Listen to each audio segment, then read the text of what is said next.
We're in the midst of a huge transformation where our peers, communities, and workplaces are all really melding into one. Welcome to Reimagining Company Culture. My name is Christina Giordano, she, her, and hers, and I'm the Senior Partnerships Manager here at AllVoices. Today, I am super excited to welcome two guests onto our show today, Chris Broderick, Senior Director of Talent Analytics and Agility at KeHe, and Chris Mason, VP of HR Technology, Talent, and Total Rewards at KeHe as well. Chris and Chris, it's good to see you again. If you could both share a little bit about yourselves for our listeners, including your pronouns, and if you remember when you were younger, how did you answer the question, what do you want to be when you grow up? Thanks, Christina. Chris Broderick, she, her, hers. And as you mentioned, I am with KeHe in charge of employee listening, performance and management succession, people analytics, and reporting. And I am loving this organization, super excited to be a part of it. And when I was younger, I wanted to the first hope and its aspiration I had was to be an architect like Mike Brady on the Brady Bunch. But in reality, I took a slightly different path where I started as a journalist, hoping to model myself after Jane Pauley, and then ultimately found my way to consulting, which ultimately turned out to be my love. Hi there. My name's Chris Mason, and my preferred pronouns are he, him, and his. I have the wonderful pleasure of working with Chris Broderick. Chris is on my team leading a really critical part of the organization, supporting our KeHe people. And then in addition to what Chris oversees, I also oversee our total rewards function as well as our systems and technology. What I always wanted to be when I grew up, when I was a little kid, was I want to be a professional soccer player, which, now I realize, and knowing kind of my skill set at the time, was not going to happen. But I'm going to watch the World Cup coming up, and I'll be excited about that.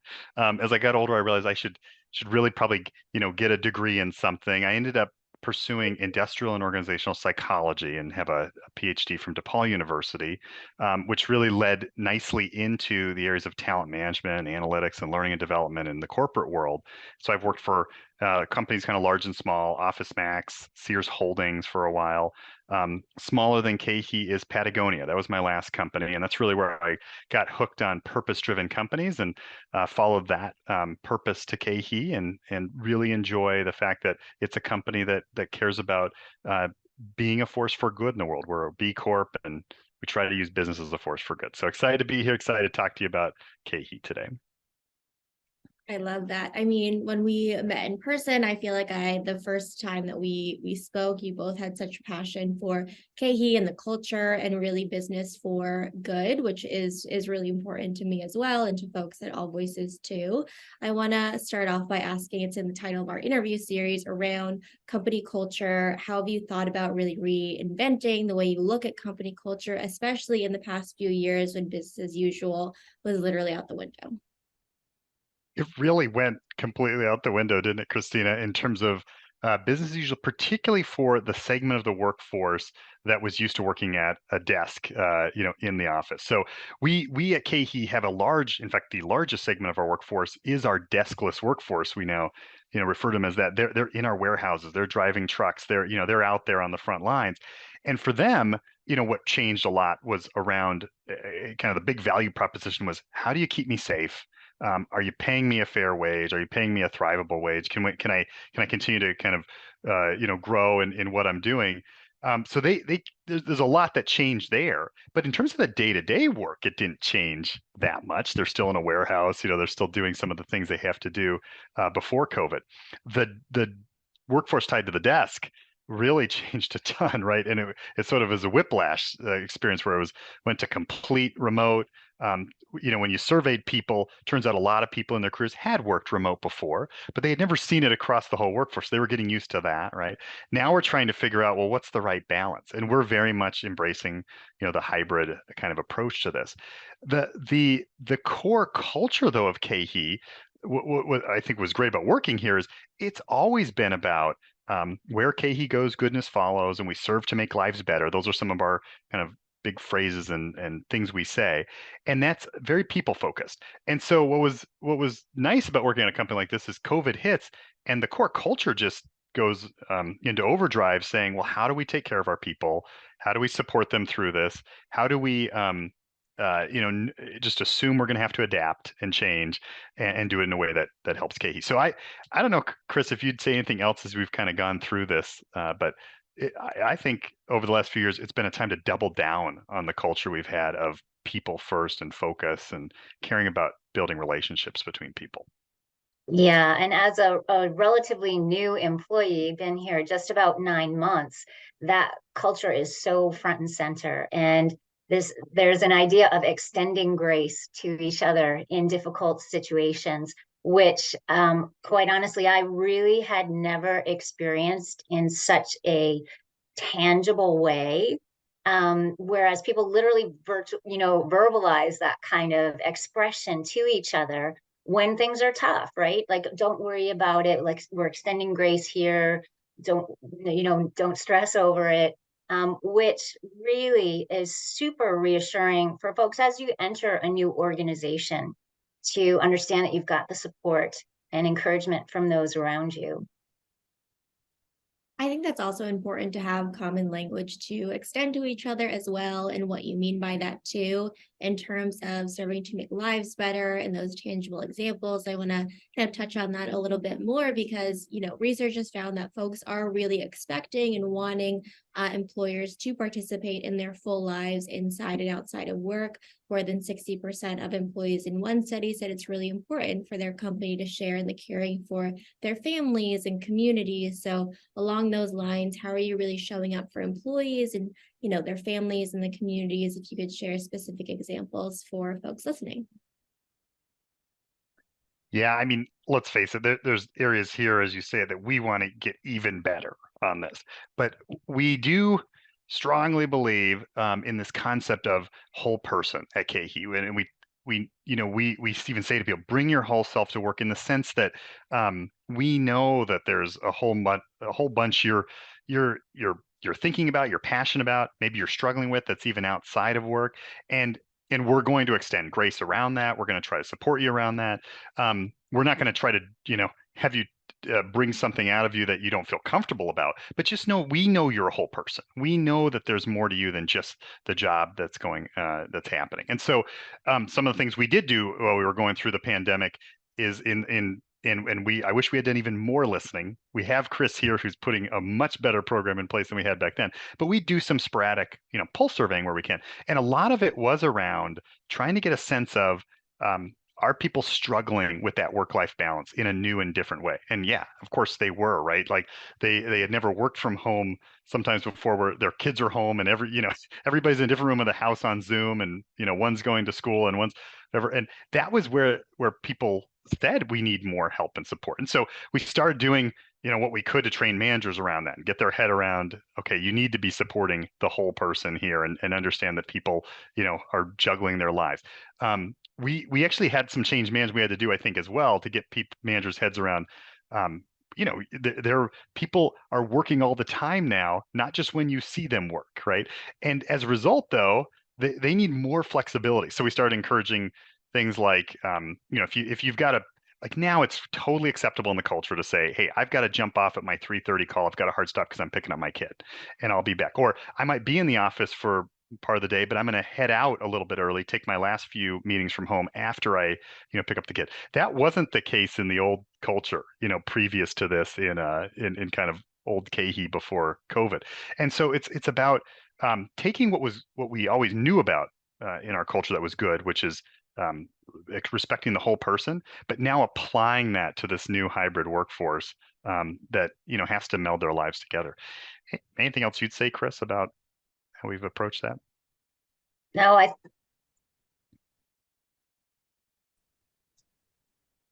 think that you did a fantastic job, Chris. Really did capture key aspects of what it feels like to work at KeHe, especially during that difficult time of COVID. Yeah, I think having the opportunity to bring your full self to work is really important, creating that psychological safety to feel like folks can really share that they are picking up their kids or they're also caretakers, and having that conversation with folks as well. Employee listening and employee voices come up a few times in the conversation. So I definitely want to ask, what is the kind of role of the employee voice at KeHe in terms of company culture? So I'm going to go ahead and jump in, as that's my space. And I'm grateful to Chris for this opportunity to really reimagine what listening could look like within the organization.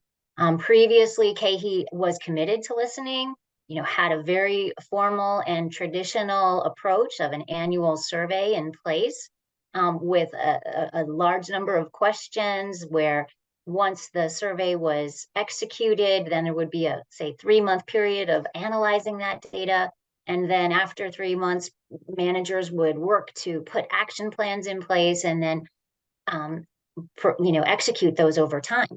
And the approach that Chris and I put together was one that was light, it was bright, it was nimble, it was, high energy, and it happens on a weekly basis. And it's not many questions, it's 2 simple questions. One, which is a rated question of, how was your week? And the responses range from crazy good, to kind of go with KeHe's goodness, crazy good, to not so good. And then an open text box where employees have 250 characters to just give some context. Tell us a little more about what's happening. And the beautiful thing is that we are hearing everything from execution to sales issues, to supply chain, to well-being, to home life issues, to, you name it under the sun. People are feeling and expressing that freedom to just let us know what's working and what's not working in the environment. And our goal is to set up this continuous cycle of continuous listening and continuous response, so that if we hear something about candidate experience from someone, we're able to get that to our talent acquisition team, and they can revise whatever the process or practice is that needs some tweaking.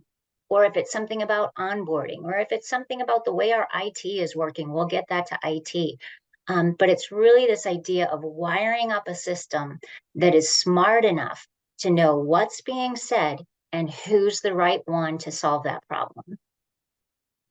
Definitely a systems approach. It's not a kind of, we've done this, so we're checking the box to say we are listening to employees, really offering that opportunity to provide context, have a conversation, and be agile, because this, like you said, Chris, it's a continuous process. As you make changes, you have feedback on the feedback process. How are you really encouraging leaders and executives, in my opinion, especially managers, to be open to feedback, reimagining what this looks like, and having fluid conversations with employees? How has that change really been? Yeah, well, Yeah. it's certainly a change. It's a big change within our environment. And one of the tools that we have available to us, which takes a bit of the burden off of our leaders, is collaborative action planning. So historically, it would often fall on the leader to have to come up with these ideas about what needed to be done, whereas employees would feel like they're being told what we're going to fix, as opposed to employees being a part of the process of where the fixes need to happen and what exactly those fixes need to be. So we're super excited to be partnering with Qualtrics and use their collaborative action planning, where they provide some best practice based on their clients' input over the years. But additionally, employees, you just send a link via a Zoom, in a Zoom chat, and employees can jump right in and start adding their own ideas for action.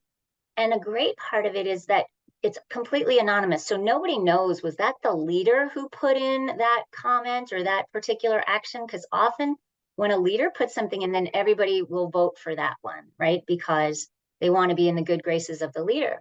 But this is completely anonymous, and any person at any level can contribute to those ideas for action. And then everybody can vote on those, and the top two get put into an action plan. And I'll just say that real quick.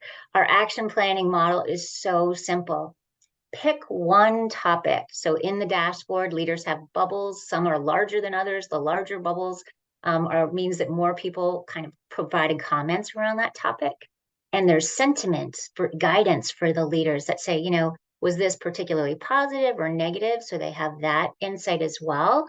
And then the leaders have the chance to, turn that into action for the teams collaboratively with the team. So super excited about that ability to take the burden off the leaders and make it really a part of the team's collective thoughts about what needs to happen. Chris, did I leave anything out?